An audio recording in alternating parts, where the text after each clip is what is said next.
मैं दिव्य ज्योति न्यूज़ से विजेंद्र राणा। इस वक्त हम मौजूद हैं बड़ौत में संजय राणा जी के आवास पर, जो इसरो परिवार के नाम से एक संस्था चलाते हैं। पर्यावरण प्रहरी के नाम से बागपत जनपद में नहीं पूरे देश में वो नाम रोशन कर चुके हैं और पर्यावरण के लिए हर समय तत्पर रहते हैं। आज उनके आवास पर एक कार्यक्रम हुआ जिसमें हमारे साथ सुरेश भाई जी मौजूद हैं। भाई जी से हमारी बातचीत हो रही है, उनसे हम बातचीत करते हैं और जानते हैं उन्होंने क्या क्या संघर्ष पर्यावरण को बचाने के लिए, पेड़ों को बचाने के लिए किया है। उन्होंने 13 लाख पेड़ों के लिए अब तक संघर्ष करके उनको बचाया है। उनसे जानते हैं वो किस प्रकार इस संघर्ष में आगे बढ़े और क्या क्या कठिनाई उनके सामने आई। सर, आपका नाम जानना चाहेंगे? मेरा नाम सुरेश भाई है।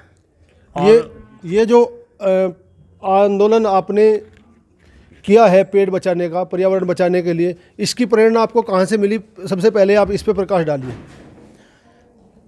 उत्तराखंड में रक्षा सूत्र आंदोलन, चिपको आंदोलन के बाद प्रारंभ हुआ है और इस आंदोलन का कारण ये था कि चिपको के साथ जो समझौता हुआ था कि 1000 मीटर से ऊपर जंगल नहीं कटेंगे, ये 1984 की बात है, 83-84 की।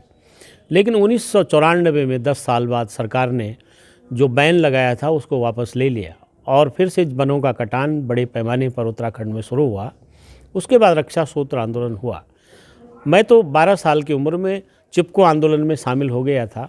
मेरे गांव में सुंदरलाल बहुगुणा जी आए और बिहारी लाल जी, सामाजिक कार्यकर्ता जो वहाँ के बहुत बड़े सोशल समाज सुधारक रहे हैं, उनके साथ हम लोग काम करते थे। तो उस दौरान हमको लगा कि जब वनों का कटान फिर से दोबारा चिपको के बाद भी दोबारा हो रहा है तो हमको फिर से जो है पेड़ों पर राखी बांधनी चाहिए, जिसको रक्षा सूत्र आंदोलन कहा गया। 1994 में हुए रक्षा सूत्र आंदोलन से लेकर के और आज तक 2024 तक उत्तराखंड के विभिन्न इलाकों में वनों के व्यावसायिक दोहन को रोकने के लिए 13 लाख से अधिक पेड़ बचाए गए। और ये पेड़ जो है वनों विभिन्न कार्यों के लिए काटा जाना था, लेकिन इसका विरोध करने पर बड़े पैमाने पर क्षेत्र की महिलाएं, नौजवान, छात्र छात्राएं घरों से बाहर निकले और उन्होंने पेड़ों पर राखी बांधी और उसके बाद सरकार को अपने कदम वापस लेने पड़े। हम सब इस बात को कहते हैं कि भाई ऊंचाई पर पेड़ रहेंगे तो नदी ग्लेशियर टिके रहेंगे और पेड़ कटेंगे, पहाड़ टूटेंगे तो बिना मौत के लोग मरेंगे। यानी जल, जंगल और ज़मीन आपस में इनका जो संबंध है वो बहुत ही ऐसा संबंध है कि जिसका प्रभाव ग्लेशियर पर, क्योंकि ग्लेशियर हर साल 15 से 20 मीटर पीछे जा रहे हैं और ये बहुत बड़ा संकट पैदा करेगा। क्योंकि जलवायु के लिए ग्लेशियर बहुत ज़रूरी है। जलवायु को हमको ठीक ठाक रखना है तो ग्लेशियर, जंगल और वहाँ से बहने वाली नदियों की स्वच्छता और निर्मलता, इसके लिए रक्षा सूत्र आंदोलन पहल कर रहा है। भाई जी, मैदानी क्षेत्र में भी विकास की अंधी दौड़ में रोज पेड़ काटे जा रहे हैं और मैदानी आपने कहा उत्तरांचल के लिए अलग नीति होनी चाहिए। यहाँ पर भी क्या कोई आंदोलन की आवश्यकता है? क्योंकि यहाँ भी बहुत ज़्यादा पेड़ काटे जा रहे हैं। अंधाधुंध कटान के कारण जल स्तर नीचे गिरता जा रहा है, नदियाँ और सभी गंदी हो चुकी हैं जिनमें पानी खराब हो चुका है। उसके बारे में भी आप कुछ कहना चाहिए? ऐसा है कि हम कहना चाहते हैं कि जो प्रभाव जंगल कटान का, नदियों को अविरल धारा रोकने का और ग्लेशियर सूखने की जो घटना हिमालय क्षेत्र में हो रही है, उसका प्रभाव मैदानी क्षेत्रों में पड़ रहा है। हम मैदानी क्षेत्रों में भी देख रहे हैं कि यहाँ पर जो चौड़ी पत्ती के जंगल हैं, जो लोगों ने जंगल पुश्तैनी जंगल बना रखे हैं, जो लोग जो खेतों के चारों ओर आसपास जो जंगल की खेती थी उसके जंगल जो हटा दिए गए विकास के नाम पर, वो बहुत ख़तरनाक है। क्योंकि उससे क्या होगा कि वो जो जंगल के नीचे से जो पानी के स्रोत, जो कुछ जब अंडरग्राउंड वाटर होगा, ज़मीन के अंदर का पानी, वो पानी तो सूख जाएगा और यदि वो पानी सूख जाएगा तो लोगों के कुओं में कहाँ से पानी जाएगा? लोग ज़मीन के अंदर से जो पानी को निकालते हैं, पीते हैं, वो तो बहुत मुश्किल से मिलेगा।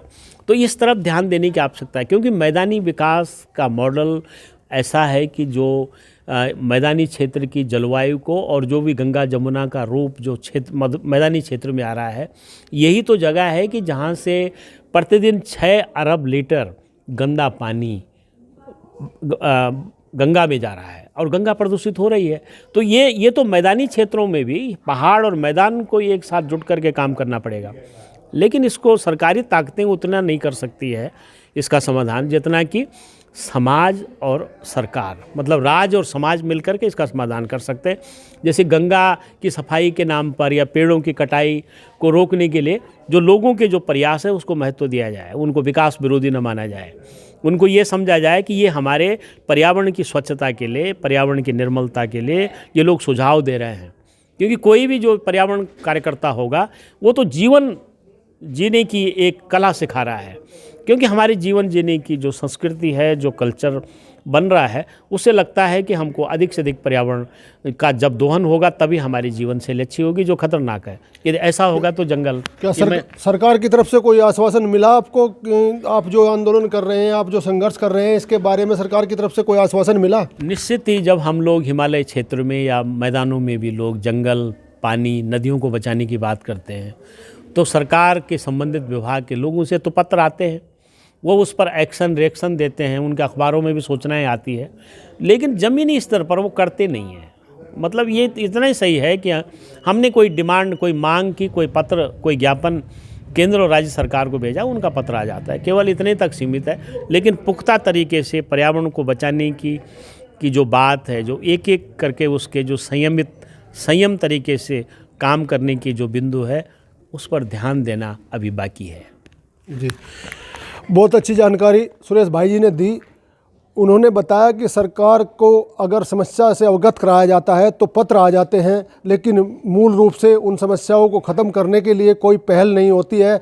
इस पहल का होना भी बाकी है। देखना है सरकारें कब तक इस पर ध्यान देती हैं कि जो संघर्ष पर्यावरण बचाने के लिए पर्यावरण प्रहरी लोग कर रहे हैं, उन्हें कब तक सफलता मिलेगी और कब इस पर्यावरण से को बचाने के लिए जो दिक्कतें आ रही हैं उसमें कब सफलता मिलेगी, अब यह देखना बाकी है। दिव्य ज्योति न्यूज़ से विजेंद्र राणा।